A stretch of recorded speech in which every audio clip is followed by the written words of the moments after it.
Hi guys, Aceface back with another video for you. This is the very first 8th edition battle report on the channel. Really excited to bring you some 8th edition goodness, and we're cracking off with a very interesting lineup. So a little bit of a insight on what we're doing today. So unlike normal battle reports that are fairly lengthy and we do dice by dice more or less, or at least turn by turn, as in shooting, movement, that type of thing, we're going to keep it quite brief. Because we're learning the game and we want to kind of get as many battle reports on the channel as we can, and it's going to make it a little bit more slick and easier for you to follow, hopefully. So that's the plan.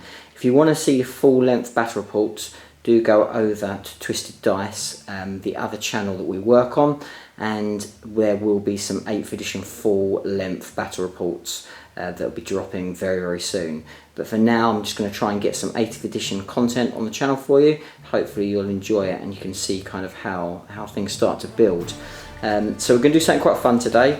Again, probably a little note, I've got quite a fun fluffy list, and Chris has brought filth straight off the bat. He did offer to change his list once he kind of saw what I was bringing, but we're both learning and it should just be a bit of fun to sort of see how we get on. So we're playing the relic. And the relic is slightly different, so I'll run through exactly how the relic works because it isn't the same as it used to be. So for a start, the relic is in the middle of the board here, and the way that the relic works is it is the only mission in the game. And what that means is there is no first blood, there is no slay the warlord, there is no line breaker. It is all down to the relic. And if you hold the relic with a model at the end of the game, you score a major victory. And that is what you're aiming for. Now to do that, you need an infantry model that has to be holding it. To hold it, you need to go into contact with it, and then that model is holding it. That model is holding it until the model either flees or is slain. There's no option to pass it, has no option to drop it. They have to hold onto it. They can move no longer than 8 inches, I believe, 8 inches or 9 inches, so can't move any faster than that, cannot get into a transport. And that's pretty much the detail of it. But very, very interesting, because it does mean that you are not kind of fighting on any other front apart from that relic. So it makes the mission very, very unique in that regard. It also should be quite straightforward for a first game. You can score a minor victory by having the closest model to it, which is, so we'll probably come down a lot to that. If the second turn player can remove models from holding the relic, they might be able to take it that way. So there's a real kind of interesting dynamic with this mission, I think. So it's going to be a fascinating chance to see how it works in 8th edition. So what we've done is we've started the game off and we've basically decided on deployment. So we roll for the mission, of course, and then I rolled the highest number to see what deployment type to go for. Now, as you'll see in a minute, I have an awful lot of command points. Now, the way that command points work is you can use them before the battle round starts. So I used it to re-roll to make sure that I chose the deployment map, which didn't really matter, to be honest with you, but I thought it'd be quite a fun use of one of my command points. So we've gone for the search and destroy, which is this one here. Which you can see, it works quite nicely with this board because we have a round circular sphere in the middle of the board, which is more or less the right dimensions of the no man's land. So you'll see on here the inner circle is where that point lies. So interesting there, but it works quite nicely with our deployment. And then we have to deploy in either of the quarters, in the side quarters. So because I'm trying to think how it worked. Because I won that, I got the option as well to choose what side I was going to deploy. So I chose this side. I've got some line of sight blocking there, even though they're fairly evenly spread. And then what happens is you go into placing models unit by unit. It was Chris's opportunity to place the first model. I've got a lot of stuff that is going to be deep striking. So in the end, he had the opportunity to choose whether he goes first or second. But we'll come back to that in a minute. First of all, I'm going to run through the armies.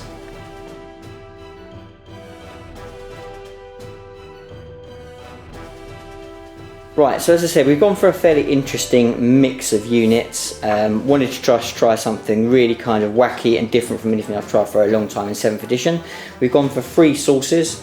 we've gone for 2 battalions and a vanguard detachment. That does give me quite a lot of command points, as I said. So you get 3 command points for each of the battalions, you get 1 point for the vanguard, and you get 3 points because it's battle forged. So that's an awful lot of command points to start off with, which hopefully will be handy. I'm definitely outpowered in this matchup, but at least those command points will hold me in good stead to potentially keep a few things either alive or make the killing blows that much more vitally important. So what have we got? So we'll start off over here, and we have in the battalion we have the Swarm Lord as an HQ choice. He's taken dedicated transport of the Tyrannocyte. It has Barb Stranglers as its choice, which is a really good weapon, awesome in this edition. And the Swarm Lord obviously comes standard. He's got loads of tricks that we'll go through in the game. He has then got a second HQ choice, which is a Tyranid Prime, and the Tyranid Prime is pretty cheap and cheerful. He's got Rending Claws, but that's about it. One of my very early conversions for High Fleet Voro. Nice to get back out on the board. Really kind of cool little model I made a long time ago. So we've got him, and then we have 3 units of Gene Stealers, 3 standard units of Gene Stealers just with their Rending Claws. Pretty cool unit. No real nothing too scary there, but that's that, and that is the first detachment. Then we have a second detachment which consists of 2 Broodlords. We have 1 Broodlord here, and we have 1 Broodlord behind in the ruins there. 2 of my favourite models, great excuse to get them back out on the board, so we've got 2 of those. And then we have a unit of 10 Hormagaunts. We have a unit of 5 Gene Stealers, and we have 2 units of Rippers, 1 unit of 6 and 1 unit of 3. And both of those 2 are burrowing because they can now, which is quite cool. Little last minute grabbing objective type models, and they're not too bad, they're pretty good. So and they're cheap and cheerful, so we've stuck them in there. And then we have a unit of 3 Biovores, which are very good in this edition. They were good in last edition, but they are definitely still there. And then we have in our third detachment, we have a Vanguard detachment, which consists of a Gene Stealer Cult detachment. Now the thing with the Gene Stealer Cult is you have to take everything from Gene Stealer Cult for that particular detachment to allow it to do the Cult Ambush special rule, which is very handy. So obviously this detachment is all Gene Stealer Cult, and it consists of a Patriarch as the HQ, and then it has 5 units of pure strain Gene Stealers. Very effective killing unit. And great if I can roll hot and get them to jump up where I need them to be. The quite cool thing as well is the Patriarch can not join, because obviously they can't join anymore, but he can almost escort in a unit as well, which is quite a nice little extra, so he can kind of come in with them, and you can roll just once for the 2 units, which is quite cool, particularly when you've got those command points to use for that reroll. To get 2 in on that reroll is quite a handy little roll. So we've got that, and that pretty much gives me a bang on 2,000 points. So very interesting, quite quick, quite MSU. Gene Stealers are very deadly in combat, as they always were. A little bit more resilient with their 5-up Invon as well. We've got a little bit of shooting from the Biovores and from the Exocrine, but generally, and obviously the Swarm Lord himself will be an absolute beast. I am going to choose a Swarm Lord as my Warlord because it makes absolutely no difference in this particular mission. Normally I would suggest that the Swarm Lord isn't your Warlord because he's such a absolute throw-in and just cause grief. He's almost certainly going to die. You're probably best to go for a Prime, holding the line, staying defensively at the back, and much harder to target. But that's my 2,000 points. We'll see how it gets on, and now we'll go over and have a look at the Demoned Army.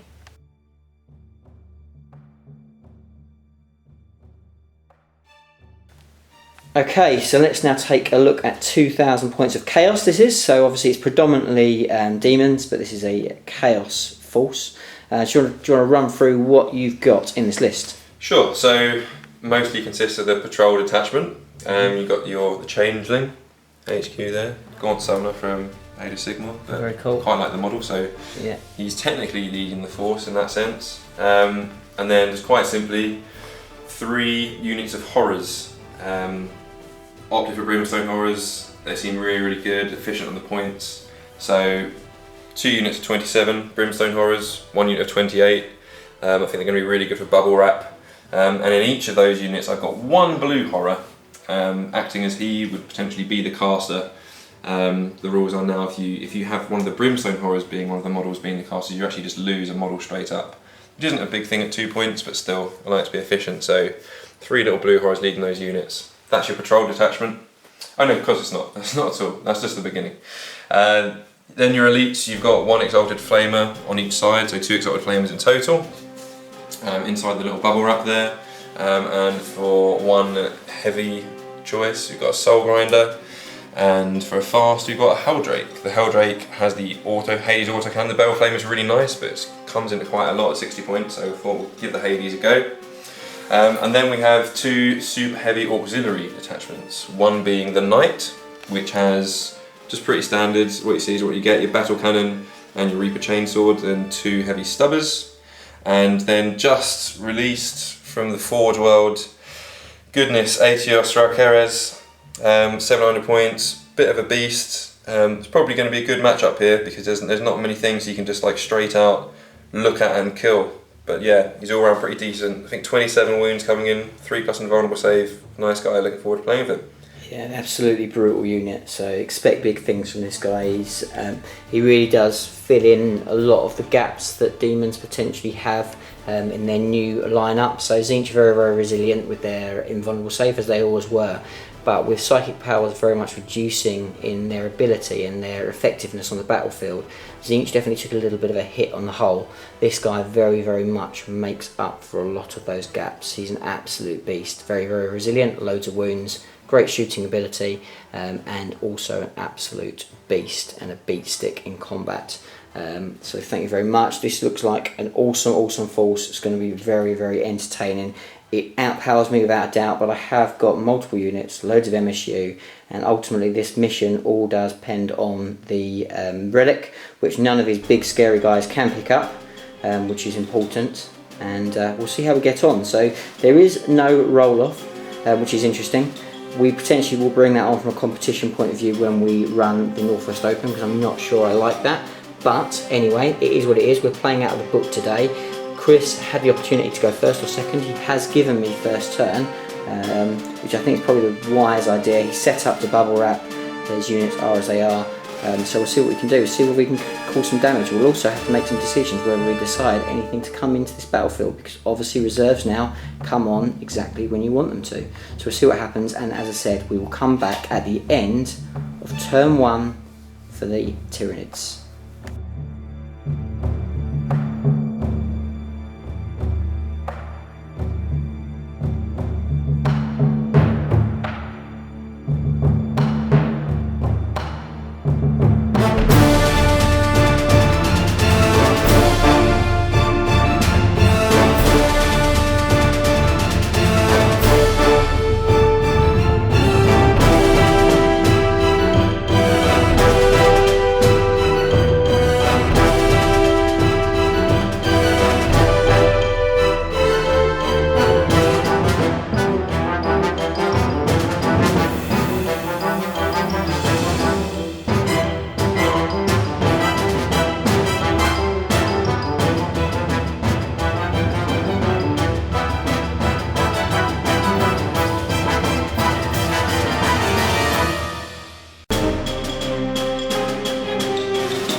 So we come back at the end of turn 1 for Tyranids. It looks pretty good, but actually I think there's no illusions that what's to come next is going to be painful. So to start off in the turn, I rolled on my Genestealer Cult Ambush, and actually I used the reroll to try and get my Broodlord or my Patriarch in, and I rolled a 6 on the reroll, so that was good use of the reroll. So I put him down there. I rolled a couple of 5s with the unit over there and the unit over here as well. and obviously the rest of the force pretty much came up, as you can see. We picked up the relic over here, so we've got a unit of Gene Stealers that's picked up the relic, and we also cast on them Catalyst as well from the Broodlord. That was, however, the only successful psychic power. The Swarmlord dropped in. He dropped in with his Tyrannocyte and used the ability on him to be able to move closer to the enemy. And everything, all the Gene Stealers roll pretty hot for all their movement and advances. Obviously with their advances they can also charge afterwards, which is really handy. And with this deployment, it's no surprise that we've seen quite a lot of combat in the first initial round of combat. So everything else came in as well. So the in came the Ripper Swarms as well, just forming a bit of a wall around the Gene Stealers, both that side and that side, making sure that the Broodlord's not the closest target as well at the moment, so that's pretty good. The Hormagaunts have come around that side again, proving just a little bit of a barrier there for the Gene Stealers with the relic. We went into the assault phase. Pretty successful assaults. We cleared out quite a lot of the Brimstones. We cleared out one entire unit of 27, so they bit the dust. Just basically the morale check, proving the nail in the coffin, taking out the last few. The other unit here that's taken quite a lot of casualties didn't take any more damage from the morale. Chris actually rolled really hot rolls on his saves on these guys, and the smallest unit in the centre that's hardly touched didn't take any morale at all, didn't lose enough, and because of Aceface's ability to give them his leadership, there was no chance they were going to be fleeing either. But as I said, the psychic powers were probably one of the big things. I could have got mind control. I chose mind control for my Patriarch. If I got mind control off, I could have put the Knight shooting into Aceface, but he dispelled that, and he pretty much dispelled everything other than that one catalyst, and that was basically because he was out of range. So a pretty successful turn. We've taken quite a lot of damage. We are surrounding the demons and the chaos. I really need to try and just pull them out of direction. Really, I've got the units in my favour. We've kind of blocked him in a little bit as well and stopped a little bit of movement. He's got flying on Aceface, so he can fly out, and also he can do all sorts of other gubbins and shenanigans, so he's definitely going to be dangerous this turn. And also to mention, the Changeling has a really horrible ability. Basically he gives a -1 to shooting. Yeah, it's actually everything, I forgot.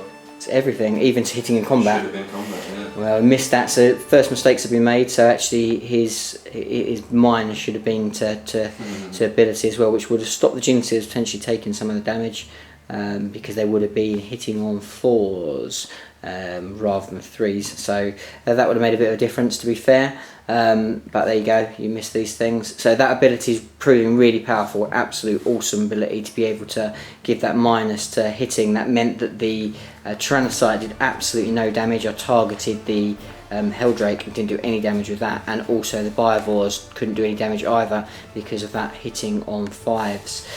Brutal stuff. So that's the end. I really do expect now to take some serious casualties. These big guys have got the ability to pretty much deal with everything very quickly. The advantage I do have is those numbers, so I've got lots of MSU, lots of little units, so that will probably be my only saving grace. I've got the advantage as well that having that relic means that he needs to focus on that relic. If he goes after all my nasty creatures, then he's going to have problems because I'm going to run off with that relic. So he's got some issues, he's got some disruption bits and pieces going on, but let's not hide anything from the fact that the sledgehammer that's coming down now is going to be painful as we go into turn 1 for Demons and Chaos.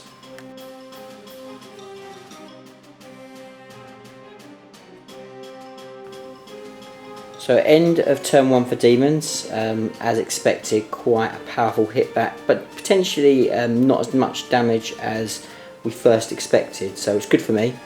So basically everything moved out of its shell. The Brimstones parted by fleeing. In this, you just have to stay basically 1 inch away from the enemy once you finish fleeing, so that was fine. So they were all out of range of everything, which meant there was room then for the Soul Grinder to move around and everything to kind of get where it needs to, and it stopped me from hitting back into him next turn.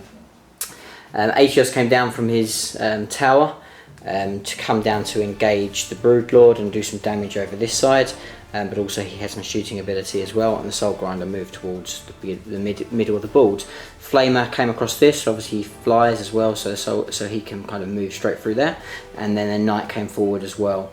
In the Psychic phase, Aceface didn't actually do very well at all, so I did really well with my dispels, and also I used some of my rerolls as well, which are proving really handy. I can't say enough good things about that. Having quite a few of those command points is really key, and it's helped me quite a lot already, so that was good. But more or less no damage done from the Psychic phase, which was handy. Went into the shooting phase. Helldrake tried to target the Biovores, not doing any damage at all, which was good. And actually I got really lightly, so Aceface used his shooting to go after the Swarm Lord, not doing any damage at all, leaving it to the Soul Grinder, who as well didn't hit particularly well, and I just lost 3 wounds, so pretty good there, and he's not reduced in his ability at the moment, which is handy. Then we went into the Knight, and the Knight, I'm trying to think what the Knight did. What did the Knight shoot at? Knight shot at... He shot at Swarm Lord as well?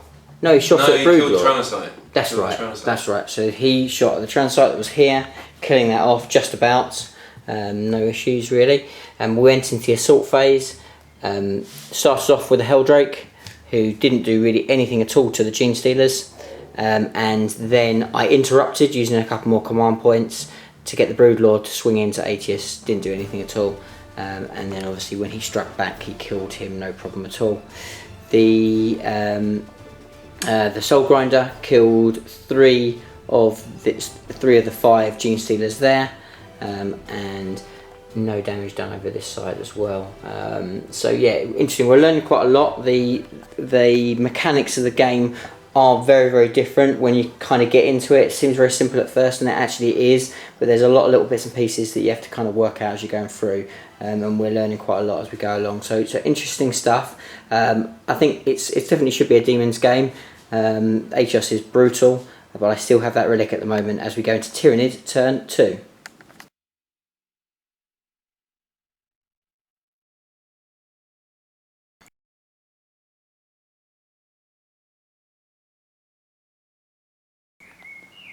So at the end of a messy turn 2 for Demons, it's all going on, so absolutely packed turn, loads of stuff happening. So basically Aceface has come out of combat with the Hormagaunts, jumped over this side to try and stake claim to the relic, and the Knights come on forward as well. The Soul Grinder engaging by the Swarm Lords, trying to do some damage there.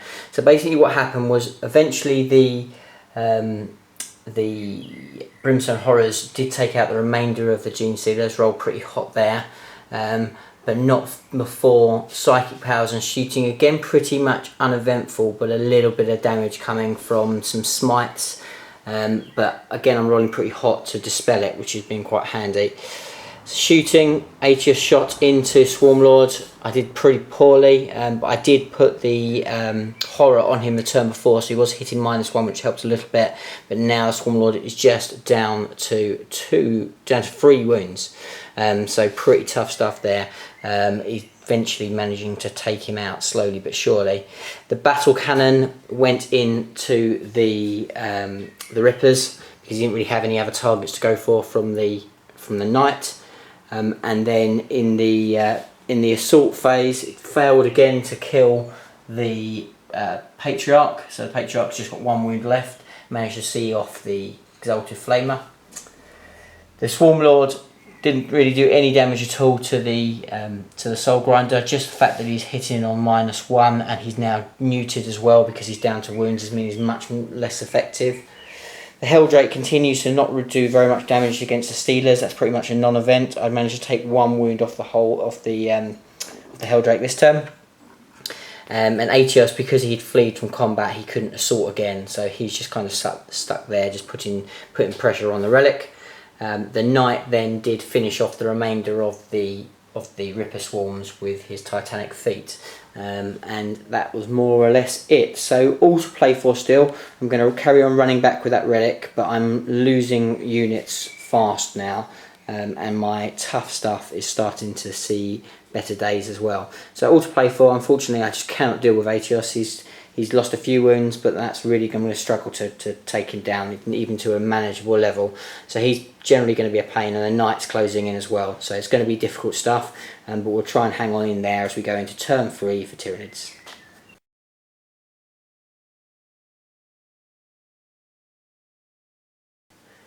End of turn 3 for Tyranids. Pretty effective turn. It's very tough going now as the big guys kind of close in on the kill.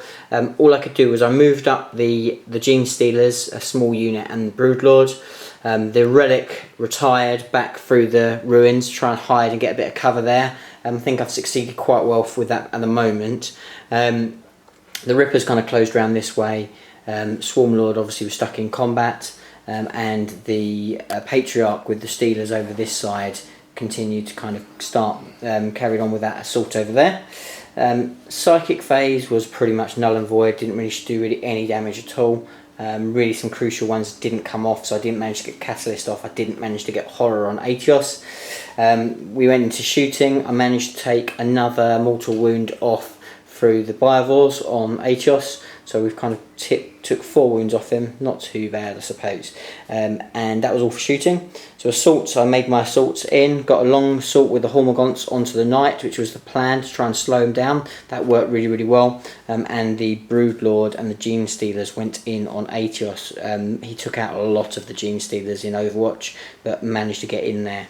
Then unfortunately, the big assault, the Swarmlord got cut down by the Soul Grinder. I didn't get a chance to strike because of my charges. Had to go first, which was kind of a sacrifice I had to make, because I really needed to attempt to lock up Atios. Even though you can't lock him up, he can pretty much do everything, but he can't charge, so he is dependent just on his shooting. I can't hold him up though. He has got fly. He will fly over the ruins and put pressure again on the relic. There's not a lot I can do about that, but what I have managed to do is reduce the knight, so the knight can't shoot. He did, when he stomped in, he managed to clear out majority of the Hormagaunts, but I stayed tight, and because of the Broodlord, I am in Synapse range as well, so that's pretty good. So I didn't need to take any tests for morale, which is handy. Over here, again, absolute useless combat. I managed to take another wound on the Helldrake, and the Helldrake didn't do anything back in return. And that was more or less it. I cleared up, as I said, cleared up the unit at the back with the Patriarch and his guys. So still all to play for. I still hold the relic, but I'm going to be under some serious pressure, and I'm dropping models left, right and centre. All my scary stuff's pretty much gone. I have a Broodlord on 3 wounds, and I have a Patriarch on 1 wound, and that is more or less it. I do have my Tyranid Prime, who's in the ruins there. He's obviously at full strength, and hopefully he can be a star as we get into the latter parts of this game. But it's looking dicey. We'll just see whether we can hang on though as we hold the relic going into turn 4 for the demons. No, turn 3 for demons.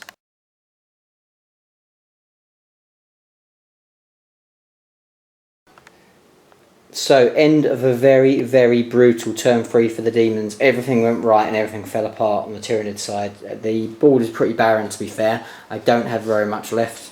So the main things, psychic powers eventually all latched on and found their mark. So even though the Knight and Atios were tied up, both of the psychic powers taking out their respective targets, meaning that the Knight was able to shoot. And he managed to lay waste to the Gene Stealer holding the relic, dropping that on the floor. Atios got a crafty shot on a Gene Stealer hanging out through the window. Absolute shocker, because otherwise he wouldn't have been able to see him. Took him down as well to take him out. Eventually the Helldrake found its mark, taking out majority of the Gene Stealers, just leaving 1, then passing morale. And that was more or less it. The Changeling, who has been a right nightmare all game long, is now bubble wrapped by the Brimstone Horrors, and that's kind of where we are really. So not very much else going on. It's looking pretty dire. I have the Tyranid Prime on full strength. I have my Biovores. I have some Rippers in the middle. I have one Gene Stealer left, and I have down here the remainder of the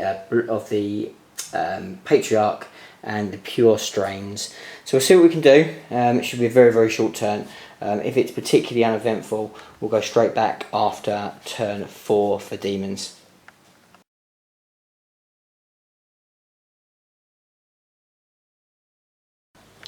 So as we thought, we've come to the end of both turns. We very, very quickly whizzed through the demon turn because I've conceded early. Basically, I just couldn't do anything really I needed to do on my turn to really put any damage in. It was kind of expected, to be fair, to try to kind of cling on in there. The Tyranid Prime has taken the objective, but there isn't anything else really kind of to support him and to save him, so he's going to get picked on pretty badly.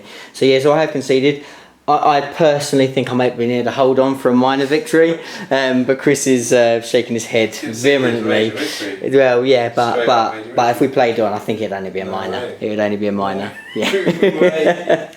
But yeah, so ultimately it was a really good fun game. So that was the first game of 8th edition. There'll be another game coming soon. Obviously, as we said at the beginning, please don't hate too much. I know that this is a pretty brutal demon army, but Chris did volunteer to change it up, and it was just good practice playing with lots of different units, seeing how the dynamic worked. I'm really, really pleased how the Gene Stealer army pretty much coped. It did very well. It stayed in there. Against a lesser army, it probably would have coped very well. Definitely did decent. Swarmlord really performed poorly today. Massively hindrance from the Changeling, who really is an awesome unit. So if you're a demon player, I can't stress strong enough that actually your Changeling needs to be in your list. He's an awesome unit. Literally completely turned the game in a way, and in fact we worked it out afterwards in the first turn where I had multiple assaults. I should have been minusing 1 for my hits, which actually meant that Chris would have taken even less casualties first turn, and it would have been even more of a foregone conclusion. So that Changeling, particularly if you haven't got anything to deal with it, which Tyranids and Gene Stealer Cult really don't, extremely difficult unit to deal with, and it does really make this army so much better. And on top of that, with the resilience of that 4-up Invon, Demons are very much in there. Very, very strong, powerful list. I think it will do well. Definitely one I think we'll see in tournaments.